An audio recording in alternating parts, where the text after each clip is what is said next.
Kita sekarang masuk ke membandingkan pecahan. Kita wakili sekarang pecahan dengan suatu bangun bentuk persegi panjang ya.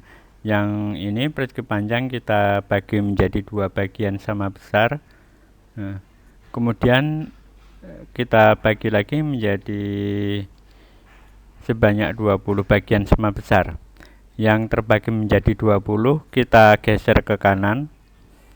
Nah, kemudian yang pertama tadi kita arsir satu bagian di antara dua. Kemudian yang sebelah kanan kita arsir sebanyak 10 bagian di antara 20. Yang pertama mewakili pecahan 1/2, yang kedua mewakili pecahan 10/20. Kita lihat lagi gambarnya. Kedua daerah yang diarsir itu mewakili daerah yang sama besarnya. Jadi pecahan 1/2 sama dengan pecahan 10/20 dengan melihat gambarnya. Nah, kita lihat contoh yang lain. Masih sama, sebuah bangun persegi panjang dibagi menjadi dua sama besar. Nah, kemudian kita cacah lagi menjadi 20 bagian, kemudian kita geser ke kanan. Yang pertama kita arsir satu di antara dua, yang kedua kita arsir sebanyak 8 bagian di antara 20. Jadi pecahan yang pertama adalah 1/2, yang kedua adalah 8/20. Dilihat dari gambarnya, kedua bagian yang diarsir adalah besar yang pertama sebelah kiri. Jadi pecahannya 1/2 lebih besar dari 8/20 dengan melihat gambarnya. Nah, kita lanjutkan. Masih sama. Ya, sebuah persegi panjang dibagi menjadi dua. Kemudian kita cacah lagi menjadi sebanyak 20, kemudian kita geser ke kanan. Kita arsir satu di antara dua yang pertama, kemudian yang bagian kedua kita arsir sebanyak 13 bagian di antara 20. Jadi yang pertama pecahannya 1/2, yang kedua pecahannya 13/20. Dengan melihat gambarnya jelas bahwa yang sebelah kanan lebih besar daripada yang sebelah kiri. Jadi 1/2 lebih kecil dari 13/20 dengan melihat gambarnya. Nah, sekarang kita membandingkan pecahan dengan intuisi yang lain ya. Ini diberikan sebuah persegi panjang ya. Kita geser sebelah kiri, kita cetak menjadi 3 bagian sama besar ya. Persegi panjangnya tadi kita cacah menjadi 3 bagian yang sama besar. Kemudian kita geser ke kanan, kita cacah sebanyak 4 bagian yang sama besar.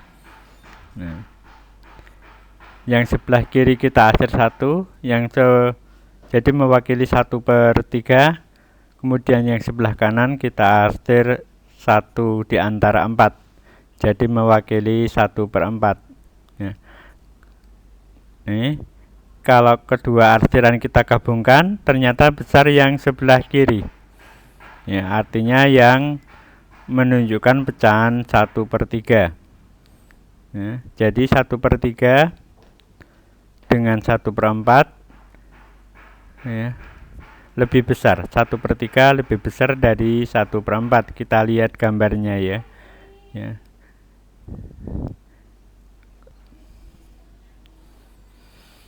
Kita membandingkan pecahan sekarang menggunakan dilihat dari pembilang penyebut ya. Yang pertama A/B, yang kedua C/D. Bagaimana kita bisa tahu mana lebih besar, mana lebih kecil atau sama dengan? Nah, kita kalikan pembilang pertama yaitu A dikali dengan penyebut kedua D ya.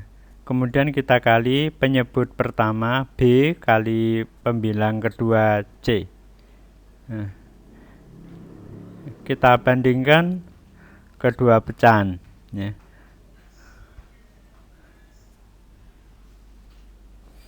ya. Kalau sama, A kali D sama dengan B kali C, berarti A per B sama dengan C per D. Kalau A kali D lebih kecil dari B kali C, maka A per B juga lebih kecil dari C per D.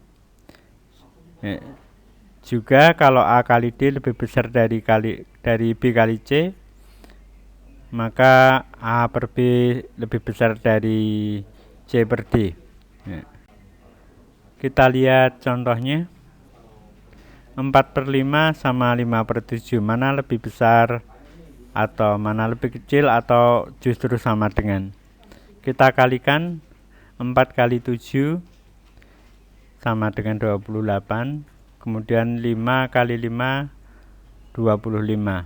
Kita bandingkan, yang 28 sama 25